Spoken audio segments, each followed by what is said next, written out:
आज के वीडियो में मैं बात करूंगी यूरोप की कुछ ऐसी कंट्रीज़ की जिनको आपको कंसिडर करना चाहिए अगर आप यूरोप में परमानेंटली मूव होना चाहते हैं।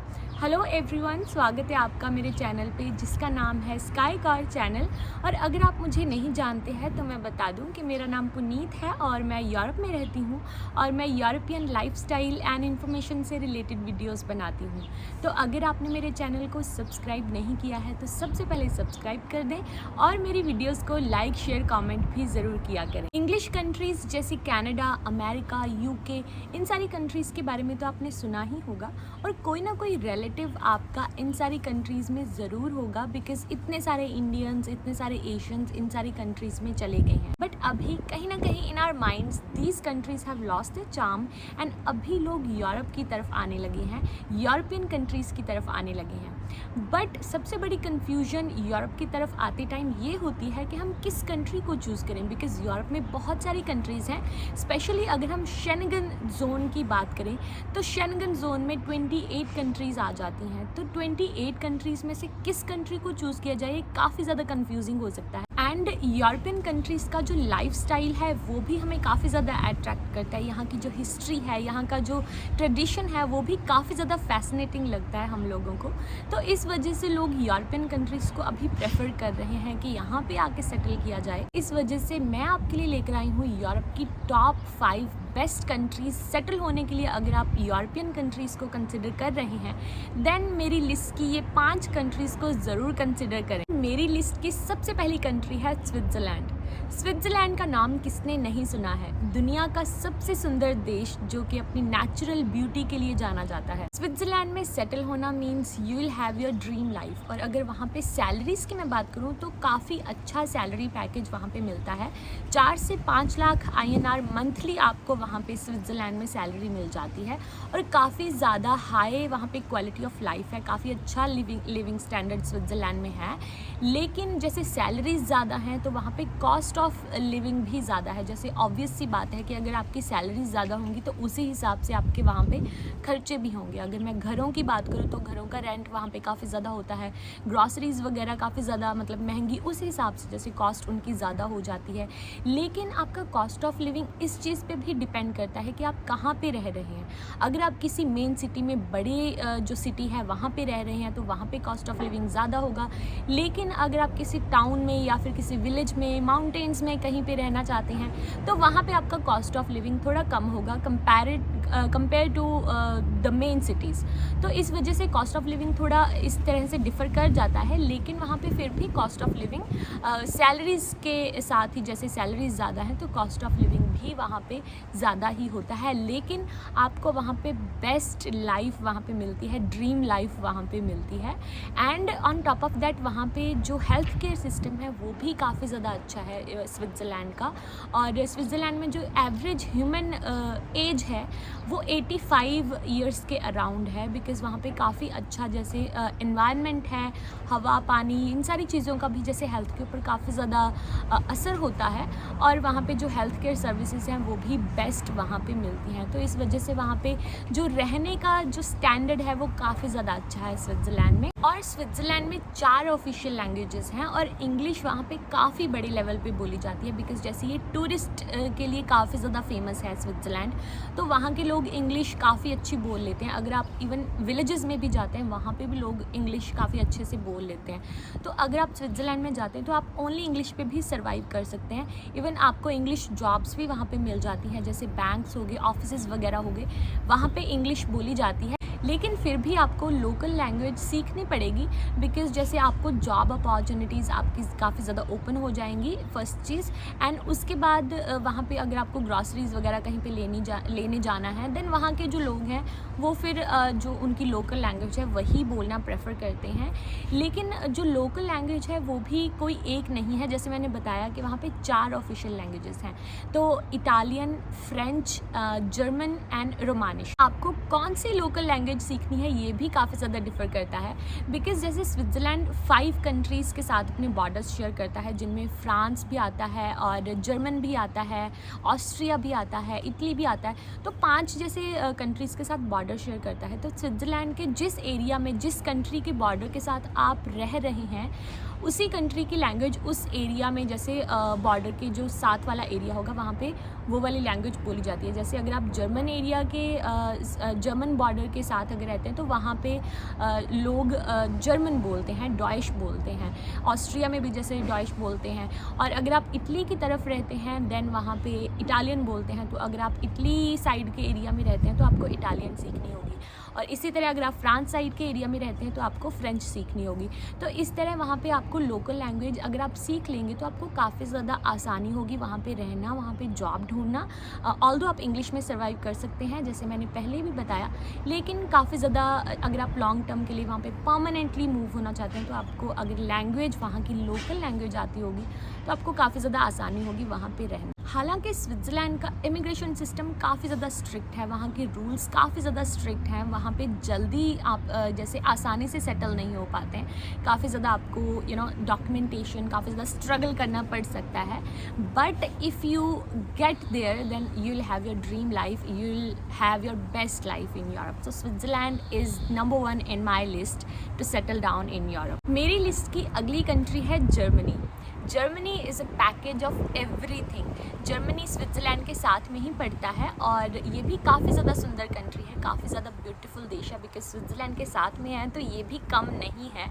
और जर्मनी को यूरोप का इंजन बोला जाता है बिकॉज़ यहाँ पे आईटी सेक्टर और बड़ी बड़ी जैसे लग्जरी कार्स जिनके बारे में आपने सुना होगा, BMW, ऑडी, मर्सिडीज़, ये सारी कार्स जर्मनी की ही हैं। एंड अगर आप आईटी सेक्टर में हैं then Germany is calling you because यहाँ पे काफ़ी ज़्यादा जॉब्स होती हैं आईटी सेक्टर में। जो लोग हैं जर्मनी में बेस्ट लाइफ आपको वहाँ पे मिलेगी।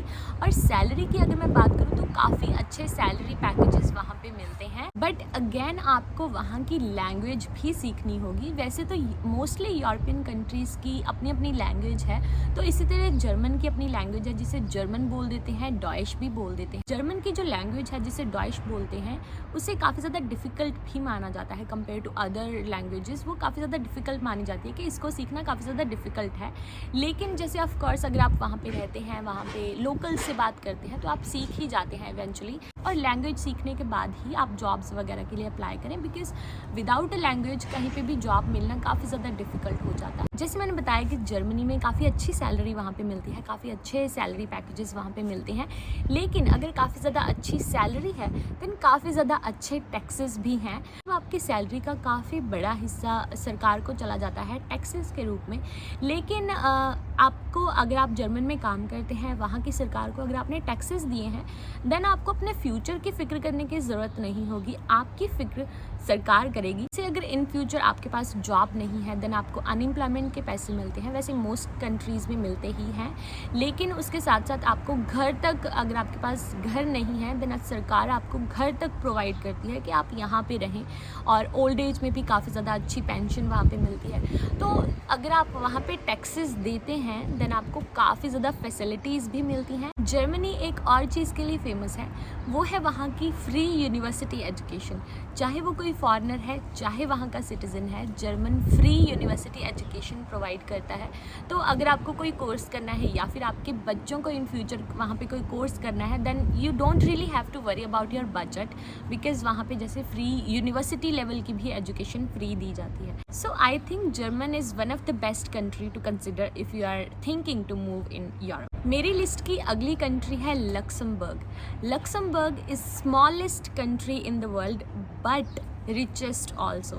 Luxembourg is in the heart of Europe. लक्समबर्ग को दुनिया का सबसे अमीर देश कहते हैं और सबसे रिच कंट्रीज़ की जब हम बात करते हैं, सबसे रिच कंट्रीज़ की लिस्ट में लक्समबर्ग टॉप करता है बिकॉज़ वहाँ की इकॉनमी बहुत स्ट्रॉन्ग है, वहाँ की जीडीपी काफ़ी हाई है, वहाँ पे पर कैपिटा इनकम काफ़ी ज़्यादा हाई है और Luxembourg is richest country in the world. जैसे कि मैंने बताया कि पर कैपिटा इनकम वहाँ पे ज़्यादा है, मतलब वहाँ पे सैलरीज काफ़ी ज़्यादा हैं और वहाँ पे क्वालिटी ऑफ लाइफ काफ़ी ज़्यादा अच्छी है वहाँ पे। और अगर आप आईटी सेक्टर में है, बैंकिंग में है या फिर फाइनेंसेस ये वाली फील्ड में है देन आपको काफ़ी अच्छी जॉब्स वहाँ पे मिल सकती हैं। लक्समबर्ग एक और चीज़ के लिए फेमस है, वो है वहाँ की free public transport. Yes, Luxembourg में फ्री ऑफ कॉस्ट आप कहीं पे भी ट्रैवल कर सकते हैं। किसी भी बस में चढ़ जाएं, किसी भी ट्रेन में चढ़ जाएं, आपको कोई टिकट नहीं लेनी है, कुछ भी नहीं लेना है, बस आपको ट्रैवल करना है। बिकॉज़ लक्समबर्ग में फ्री ऑफ कॉस्ट वहाँ पे ट्रांसपोर्ट वहाँ की सरकार प्रोवाइड करती है। वहाँ की सरकार ने ये चीज़ इसलिए की है ताकि ज़्यादा से ज़्यादा लोग पब्लिक ट्रांसपोर्ट का यूज़ करें, अपने व्हीकल यूज़ ना करें।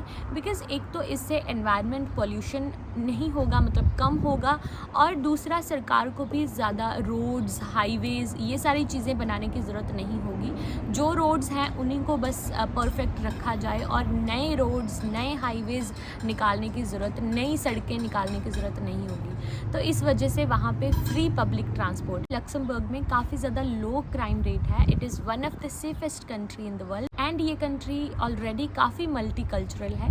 बिकॉज़ यहाँ पे काफ़ी ज़्यादा फॉरेनर्स आपको इस कंट्री में मिल जाएंगे। काफ़ी ज़्यादा फॉरेनर्स ऑलरेडी इस कंट्री में रहते हैं। एंड इंटरेस्टिंगली लक्समबर्ग में constitutional monarchy and parliamentary system एक साथ साथ चलते हैं। मतलब वहाँ की जो रॉयल फैमिली है, रॉयल फैमिली के जो ड्यूक हैं, वो अभी भी वहाँ पे पावर में है और प्राइम मिनिस्टर वहाँ पे इलेक्शंस के थ्रू चुने जाते हैं। और पार्लियामेंट में जो ड्यूक हैं वो अभी भी जैसे इक्वली पावर शेयर करते हैं। वहाँ पे मिक्स सिस्टम है, डेमोक्रेसी भी है एंड जो रूलिंग सिस्टम है वो भी है। But Luxembourg should be in your list. अगर आप यूरोप में सेटल होना चाहते हैं then Luxembourg is one of the best country to settle. अगली कंट्री है Netherlands. Netherlands is one of the happiest country in the world. दुनिया के सबसे खुशहाल देशों में नेदरलैंड्स का नाम आता है और नेदरलैंड्स में काफ़ी ज़्यादा अच्छी सैलरी पैकेजेस वहाँ पे मिलते हैं, काफ़ी हाई लिविंग स्टैंडर्ड है वहाँ पे। जैसे कि मैंने बताया कि नेदरलैंड्स को हैप्पीएस्ट कंट्रीज़ की लिस्ट में माना जाता है बिकॉज़ यहाँ के जो एम्प्लॉयमेंट रूल्स हैं वो काफ़ी ज़्यादा अच्छे हैं, जिसकी वजह से आपका वर्क लाइफ बैलेंस होता है और यहाँ पे फैमिली लाइफ को काफ़ी ज़्यादा इंपॉर्टेंस दी गई है। मतलब फैमिली के लिए आप अपना टाइम निकाल पाते हैं। इवन पूरे यूरोप में ही जो एम्प्लॉयमेंट रूल्स हैं यूरोपियन कंट्रीज़ में वो काफ़ी ज़्यादा अच्छे हैं एंड यहाँ पे काफ़ी ज़्यादा अच्छे सैलरी पैकेजेस मिलते हैं। 3 से 4 हज़ार यूरोज़ आपको यहाँ पे मिल जाते हैं मंथली कम से कम। तो काफ़ी ज़्यादा अच्छे सैलरी पैकेजेस आपको यहाँ पे मिलते हैं। और नेदरलैंड्स में भी जैसे constitutional monarchy and parliamentary system जिस तरह लक्समबर्ग में है उसी तरह नेदरलैंड्स में भी है। वहाँ पे भी जैसे ड्यूक जो रॉयल फैमिली है वो भी पावर में है एंड पार्लियामेंट्री सिस्टम भी है, वहाँ पे भी सेम सिस्टम है। नेदरलैंड्स अपने साइकिलिंग कल्चर के लिए भी काफ़ी ज़्यादा फेमस है। वहाँ के लोग साइकिल्स बहुत यूज़ करते हैं और साइकिल्स चलाने वालों के लिए स्पेशल लेन्स बनी हुई हैं, स्पेशल रोड्स बनी हुई हैं। तो वहाँ के लोग साइकिल्स वगैरह बहुत यूज़ करते हैं और काफ़ी ज़्यादा फिट होते हैं वहाँ के लोग। एंड नेदरलैंड्स में इंग्लिश बहुत ज़्यादा बड़े लेवल पे बोली जाती है। काफ़ी ज़्यादा मतलब अच्छी यहाँ के लोग इंग्लिश बोल लेते हैं। आप इंग्लिश में भी सर्वाइव कर सकते हैं, इंग्लिश जॉब्स आपको यहाँ पे मिल सकती हैं। बट इवन देन यहाँ की जो ऑफिशियल लैंग्वेज है वो डच है। डच जर्मन की जो लैंग्वेज डॉइश है उसके साथ मिलती जुलती लैंग्वेज है, तो यहाँ पे डच वैसे ऑफिशियल लैंग्वेज है। बट यहाँ के लोग इंग्लिश काफ़ी ज़्यादा अच्छी बोल लेते हैं। तो you can survive in English only if you want to in Netherlands and काफ़ी ज़्यादा अच्छी कंट्री है। If you want to settle in Europe then Netherlands should be in your list. मेरी लिस्ट की अगली कंट्री उन लोगों के लिए है जो यूरोप में इंग्लिश स्पीकिंग कंट्री ढूंढ रहे हैं जहाँ पे उनको अलग लैंग्वेज नहीं सीखनी होगी। बिकॉज़ हर एक यूरोपियन कंट्री की अपनी एक लैंग्वेज है और अगर आप उस कंट्री में जाते हैं तो आपको वहाँ की लैंग्वेज भी सीखनी पड़ती है in order to survive better. लेकिन ये जो अगली कंट्री जिसकी मैं बात करने वाली हूँ यहाँ की ऑफिशियल लैंग्वेज ही इंग्लिश है। Yes, I am talking about Ireland. Ireland England के साथ में पड़ता है। एक टाइम था जब आयरलैंड एंड इंग्लैंड इकट्ठे ही थे, लेकिन बाद में जैसे ये दोनों कंट्रीज सेपरेट हो गई, लेकिन आयरलैंड में भी इंग्लैंड की तरह ही इंग्लिश बोली जाती है। वहाँ की ऑफिशियल लैंग्वेज ही इंग्लिश है and it is a great deal अगर आप कोई अदर लैंग्वेज नहीं सीखना चाहते हैं। और इंग्लिश तो जैसे हम शुरू से ही पढ़ते ही हैं, जैसे एशियन कंट्रीज़ में इंग्लिश स्कूल में होती ही है, तो हम लोग काफ़ी ज़्यादा बेटर होते हैं इंग्लिश में। तो अगर आप इंग्लिश स्पीकिंग कंट्री ढूंढ रहे हैं देन आपको आयरलैंड को ज़रूर कंसिडर करना चाहिए and it is one of the best country. यहाँ पे काफ़ी ज़्यादा अच्छे सैलरी पैकेजेस मिलते हैं और काफ़ी ज़्यादा हाई क्वालिटी ऑफ लाइफ यहाँ पे है और यहाँ पे जॉब मार्केट काफ़ी ज़्यादा अच्छी है। यहाँ पे इजीली जॉब मिल जाती है, मतलब काफ़ी ज़्यादा जॉब्स अवेलेबल होती हैं। तो इस वजह से वहाँ पे आपको जॉब ढूंढने में भी काफ़ी ज़्यादा परेशानी जैसे नहीं होगी। आयरलैंड के लोग काफ़ी ज़्यादा वेलकमिंग है, वार्म है, फ्रेंडली हैं एंड अगर आपको ट्रेडिशनल येट मॉडर्न कल्चर पसंद है, देन आयरलैंड में ऐसा ही कल्चर है। इनका जो ट्रेडिशनल कल्चर है वही काफ़ी ज़्यादा मॉडर्न है हम लोगों के लिए।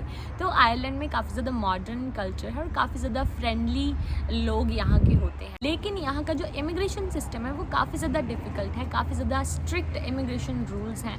तो इस चीज़ की वजह से जैसे फॉरेनर्स को प्रॉब्लम हो सकती है, but if you get your visa, like Ireland में अगर आपको एंट्री मिल जाती है, अगर आपके वहाँ पे पेपर वर्क हो जाता है, then Ireland is the best country to settle. In short, जितनी भी कंट्रीज़ की अभी मैं बात की है, यहाँ पे काफ़ी अच्छे सैलरी पैकेजेस हैं, काफ़ी ज़्यादा हाई क्वालिटी ऑफ लाइफ है। लेकिन जैसे सैलरी ज़्यादा है तो कॉस्ट ऑफ लिविंग भी उसके साथ ही जैसे ज़्यादा आपको लगेगी, बट फिर भी वहाँ पे काफ़ी ज़्यादा अच्छी लाइफ है इन कंट्रीज़ में। और इन कंट्रीज़ में काफ़ी लो क्राइम रेट है और काफ़ी सेफ़ कंट्रीज़ हैं। अगर आप यूरोप में सेटल होना चाहते हैं तो इन कंट्रीज़ को ज़रूर कंसिडर करें। और चीज़ मैं यहाँ पे बता दूँ कि जितनी भी कंट्रीज़ की अभी मैंने बात की है, जैसे जर्मनी, लक्समबर्ग, नेदरलैंड, स्विट्ज़रलैंड, तो इन कंट्रीज़ में वेदर काफ़ी ज़्यादा अनप्रेडिक्टेबल है और ये काफ़ी ठंडी कंट्रीज़ हैं, मतलब ठंडे देश हैं। और यहाँ पे जैसे वेदर काफ़ी ग्लूमी हो जाता है, मतलब कभी भी बारिश हो सकती है, कभी भी ठंड हो सकती है, मतलब वेदर यहाँ का अच्छा नहीं मानते हैं लोग कि वेदर के मामले में ये कंट्रीज़ कुछ ज़्यादा अच्छी नहीं है।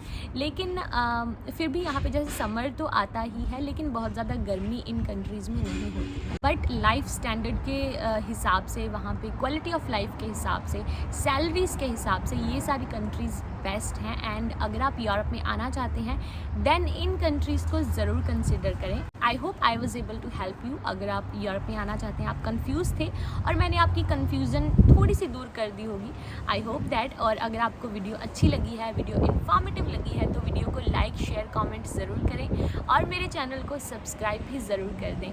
मिलते हैं अगली वीडियो में, तब तक के लिए बाय बाय, टेक केयर।